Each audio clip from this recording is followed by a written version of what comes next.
unonwabile nonwabelele inkqubo namhlanje ngoba zonke izinto besikuphathela zona zityebile and zizinto ubudinga into yokuba uzazi. Khumbula ke sisuka kwincoko nabakwa-MTN beze ne-MTN Momo for Business, into ubungayazi mphulaphuli, especially koosomashishini abakhulayo. Nintsi into ke abazayixhamla phaya. Sabuya ke sancokola nabakwa-IEC bona besikhuthaza into yokokuba kwi-weekend ye-1 ne-2 kaAugust kuzawuphinde kuvulwe for abantu abakabhalisi for unyulo nabafuna ukuyozihlola. So i-weekend yokugqibela phambi kosuku olubalulekileyo lonyulo phango November. Mphulaphula uyayibona uba tyebile naleyo. Sakubuzela nombuzo especially kwabathi i-ID ayikafiki msayisazi. Ndaqonda uba ya balekile laa mbuzo. Kwathiwa kulaa weekend ye-registration u-Home Affairs uza kube evulile, uza kunika ke iimpepha okanye idocument okanye i-ID yakho uyokhaba urejistarisha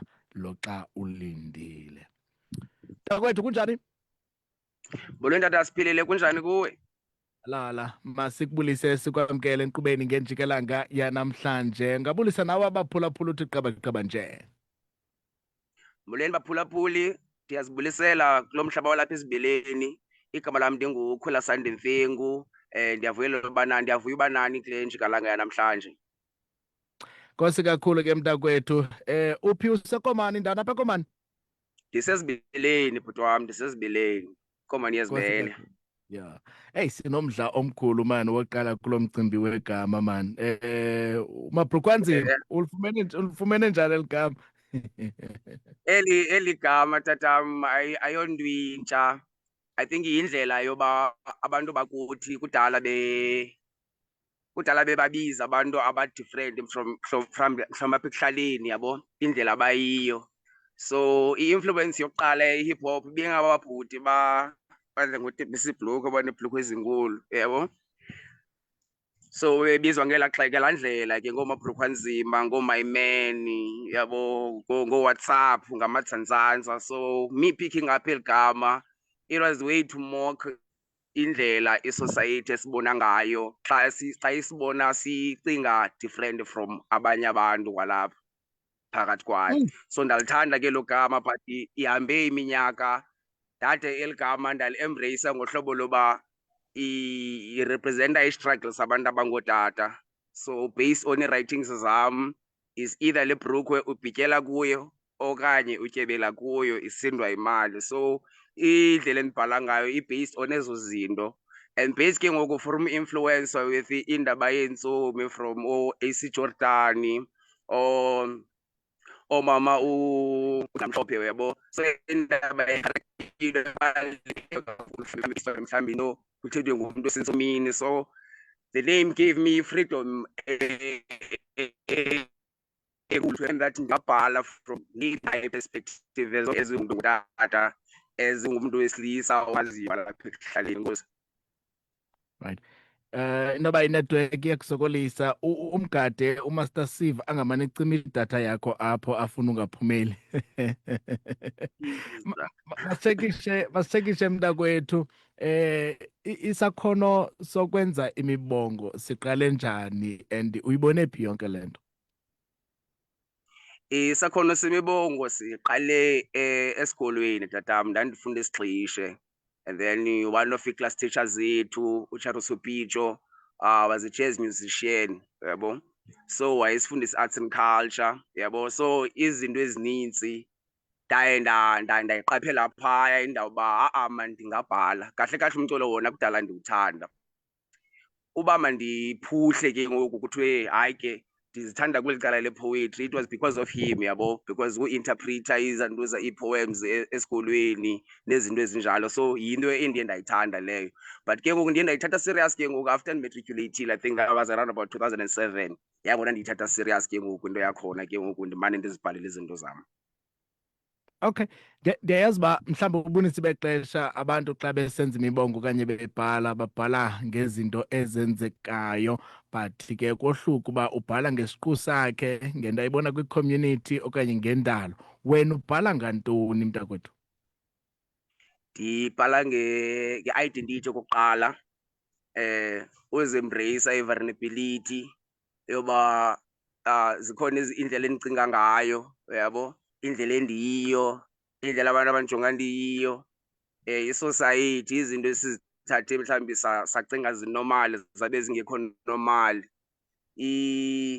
So ii-perspective ezingafaniyo mhlawumbi ndingazibhala from i-perspective yomntu mhlawumbi bebelethwa ngabahlali, yabo, okanye mhlawumbi politics. Zizinto ezibunjalo nje tatam lawe, zii-issues nje endizibonayo around mna. Uthini umyalezo ozama ukuzoba uzobele abantu abamameleke imibongo yakho uyenza okanye abafundi imibongo yakho, and ukukhula kwakho ukhulela eKomani ingaba kunechaphaza kwimibongo yakho nakwisakhono sakho? Iyakuxhasa iKomani okanye awufumani inkxaso? Abantu abamamela imibongo yam i-advice endobanika yona kuba babe open minded, ne. Zikhona izinto mhlawumbi endinozithetha, mhlawumbi ufumaniseke ndithethe nge-situation enkulu, uyabo, kuloo nto bendibhala ngayo. So indaba ye-writing, you always write kwinto oyibonayo around wena okanye uboleka omnye umntu mhlawumbi uba angaziva njani ngayo. So inkxaso kahle kahle I guess into esemntwini, because sonke sinecekwa uba masizise ngaphambili. Ewe zikhona iiplatform eziba khona, yabo, ufumaniseke uba mhlawumbi but ebekukudala kodwa ngoko, but eyi, oyena mntu ufuna into uyayiyela tatam. So I guess kuba inkxaso ingekho ngako eKomani, umntu uyahamba at least utshaba adibane nalo endleleni for uphuhlisa le nto ilapha kuye emdrayivayo. Okay, khasincokole ngeminqweno yakho, amaphupha akho. Uzibona uphumelela uyoma kweliphi inqanaba ngesi isakhono, and ungasincokolela nangezinto ozawuzenza kwalapha ku-2026? U-2026 ngunyaka ondenzela imincili gqithi, ewe. Khona umbuzo bendike ndawutsiba whereby ubusithi apha eKomani ii-influence zam ichaphazele njani into endlela endibhala ngayo apha eKomani. I feel like apha eKomani i-culture influence kakhulu nendlela esikuyo. Yindawo encinci lena but i-impact ye-culture, yabo, from being iKomani kwayona iyihabhu yendaba yoba i-birthplace ye-jazz. Kukho abantu abafana noMargaret Mcingana yabo, indaba yabo yoSidombi Mavi. So i-impact yabo bebengabalapha eKomani ifake kakhulu i-influence yam, and then embrace isiXhosa. So 2026 ndinee-plans ezininzi gqithi. Ikhona icwecwe endizalikhupha elithi Komani Cowboy. So kwelo cwecwe elo ndizawusebenza noNdalo EC, ndizawusebenza noMepu, ndizawusebenza no-Odwa Mfutshwane.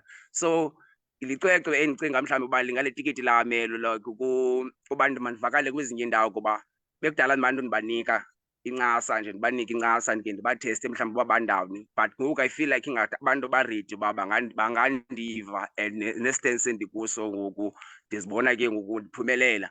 Mhlawumbi rhini mhlawumbi from lo nyaka uzayo ndizibona ingandiphusi loo trip, nezinye iifestivali ezi-around alapha e-Eastern Cape. Ndipapasha le nto ndiyiphetheyo mphulaphula umhlekazi wam. Alright. Mntakwethu, unezinye izakhono, kwanguye no-MC. Iyababhida abantu abaninzi ke izakhono, ngenxa ke basokola ukubhalansisa. Khasicinkolele ngokwamava akho, wenza njani ukubhalansisa zonke ezi talente kungabikho esilelayo? Luthando kuqala tatam, noyiphila into yenzayo, uyabo. So being an MC kahle kahle, I had i-chance yoba mandibe nayo i-podcast yam, yabo, but kunqaba kwe-resources ngoku yaphelela endleleni. So into eninzi ne yinto mhlawumbi there's a difference within the bhaliweyo but nento ithethayo. So engaging with the conversations, yabo, ungabi i-artist nje qha, ube yi-activist, and then le nto uyithethayo abantu iklise bawubone umahluko kwakule nto uyithethayo, uba le nto uyithethayo uyayiphila. So lilonke indaba yobhalansa, andinothi ezi zinto zikude kakhulu because zonke zikwi-field ye-art. your photography, kwilaa nto zikwi-field ye-art, your poetry,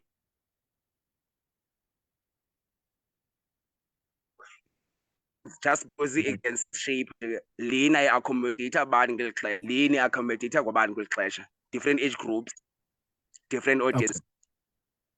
Alright, dakwethu inetwork izawudiscount kancinci nje kumzuzu oshekileyo 30 seconds khawugqithise amazwi kubantu abanqwenela ungena kule industry bafane nani, especially abakhulayo, then sizoyivala ngosinika ufumane kanjani kwi-social media platforms kwakunye nenamba.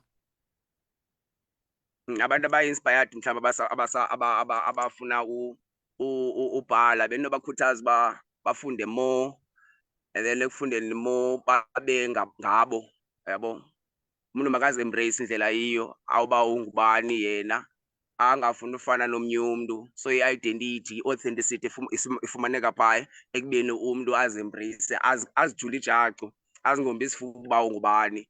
So lilonke kwamna ndingalandelanga mhlawumbi iinkqubo ezithile, mhlawumbi ndizi-expresse ngesiNgesi ndizithini, ilungu apha ekhaya. So umntu xa original kulapho uzawuqophoza kakhulu iminyango yakho. And then ke ngoku social networks i-page ku-Facebook, and then ku-Instagram it's uMabrukwanzim, and then you don't write the A ekugqibeleni, yabo. It's whereby ke ngoku umsebenzi wami we-pictures and everything ukhona phaya.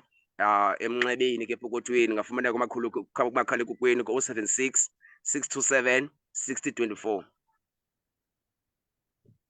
Alright, nkosi kakhulu ke mntakwethu Mabrukwanzim, masibulele ngexesha lakho. Nathi ke siVukani FM sikunqwenelela ke impumelelo kwimizamo yakho. So eligama ulenze lisounde isimanje manje, otherwise unguMabrukwanzima wena.